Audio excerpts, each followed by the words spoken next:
Hey there everyone, Dr. Beth Westy here, and I do these videos just to educate women more on things you can do to match your whole food nutrition to your hormones, your cycle, your body, wherever you are at, and really know that you are applying the right things day to day that match with your internal physiology just to get and keep a better, easier result. I am the author of the book, The Female Fat Solution, which is on Amazon, host of the podcast, The Female Health Solution, and I have a YouTube channel, which is Dr. Beth Westy, which you can subscribe to stay updated on all the latest and greatest videos that come out. Now, when we are looking at exercise for menopause, the top 3 things when you're looking at exercise for menopause, some of them, maybe 1 or 2, you might guess, but there's that third one that sometimes people forget about. And this is all in honor of my upcoming book, The Female Menopause Solution. This is going to be coming out very, very soon. There is a wait list. In the comments below, I will put a link for the wait list so that you guys can stay updated and know exactly when this amazing book hits the shelves. The shelves, the internet, you know, all of it. Yes.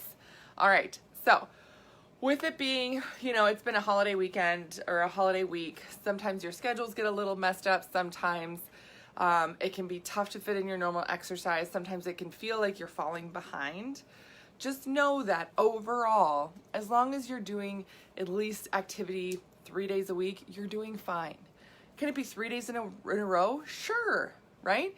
It's more about looking at the cumulative effort that you take over the course of like a month versus saying, oh, I only went to the gym 5 times this week instead of 6. I'm ruining everything. No. And plus your body does not know the difference. It really doesn't, right?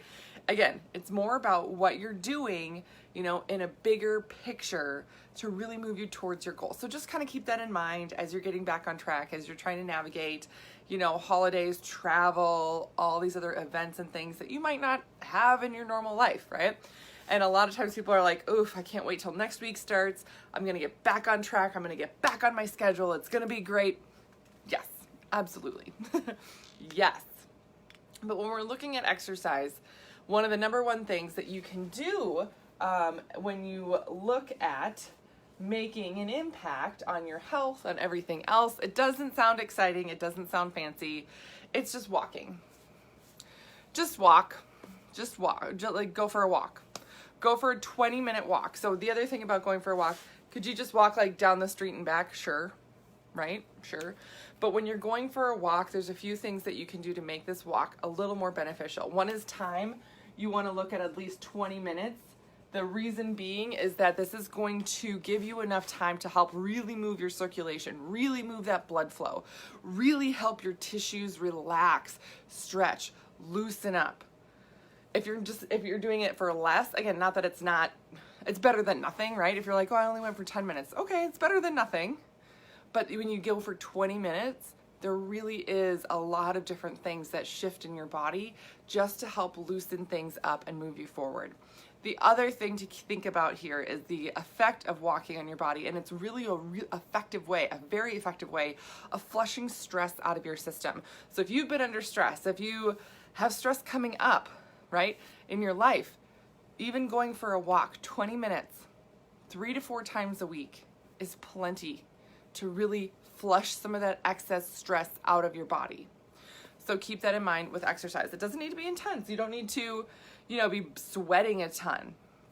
I love to go for a walk in nature. There is, fresh air, you get connected, all these other things. And studies have shown that it's been more beneficial for people to walk in nature than just down like a busy, crowded street. So if you get a chance to get to some trails or something like that, awesome. If not, again, walking through a neighborhood, there's nothing wrong with that either.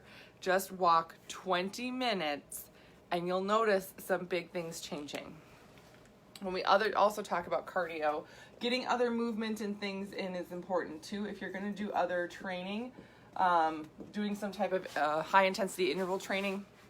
Now the caveat here is if you're like, okay, high intensity, that sounds like a lot. That sounds like too much.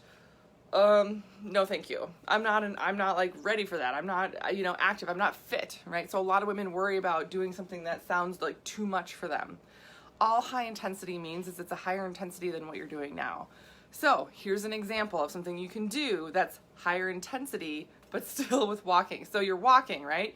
You've got your walking, and say you walk on Monday for 20 minutes. Now Tuesday, you're like, okay, I want to mix it up a little bit. Let me see if I can do this. You go out, you walk for a minute, and then for the next 30 seconds, you walk a lot faster. You don't even have to jog. Just pick up the pace. And then you slow it back down for a minute, right? And you walk for a minute. And then pick up the pace for 30 seconds and walk for a minute. You can set a timer on your phone if you have like fancy watches and things like that. There's no right or wrong way to do it. Just switch it up. That's going to be some type of interval training that will help you. The third thing, and this is so important for women in menopause, is some type of weight. I'm going to put weightlifting, but it is any type of weight-bearing activity. This one is really, really key and important. You need to have that extra pressure on your skeleton to help maintain bone mass, to help maintain muscle tissue. It takes a little bit more when your body goes through the shifts and changes. And I talk about this in my new menopause book. I do detail this out about exactly why this is important for the female body. But adding some type of weight-bearing activity. Now this could be just doing some squats. This could be, grab a milk jug, filled with water. Hold on to it and do some body weight squats. It doesn't have to be you go to the gym and you're, getting really buff. Yeah. Anything that's a little bit extra, right? It's going to help. And the purpose of it is you need to have that pressure on your skeleton that's actually going to force the bones to be stronger. And it's going to force the muscles to help keep those bones stronger. And when you have a little more muscle mass, because your body tends to lose muscle mass when you go through perimenopause and menopause, when you have a little more muscle mass, that's how you get your metabolism turned around. That's how you burn more calories. It's as simple as that. Keep that muscle mass. Huge, huge difference in getting to your results a heck of a lot easier, right? There's a lot of women in menopause that struggle for a really long time. Years. I just started working with a gal, I'm not kidding. She said she was plateaued for almost 3 years. Imagine going 3 years, going to the gym, doing a bunch of cardio, eating salads all the time, not having anything fun, right? Very, very strict, restrictive diet. Couldn't get a single pound to budge. And now we've been working on shifting some things, adding more protein, getting some weightlifting in, and she's like, oh my gosh, I have so much more energy, I have so much more stamina, and she's already starting to lose inches, and her body's responding right away because it's just been needing this protein. It's been needing that change in her workouts. So that makes a huge difference going forward. Yeah. So I'm really, really excited for this book. There's a lot of great information in here. I'm going to be slowly kind of talking about a lot of the info in here that you guys are going to be getting. It is very specific for women in perimenopause, menopause, giving you exact things to do and start with to just really help you get to the next level when you've been struggling.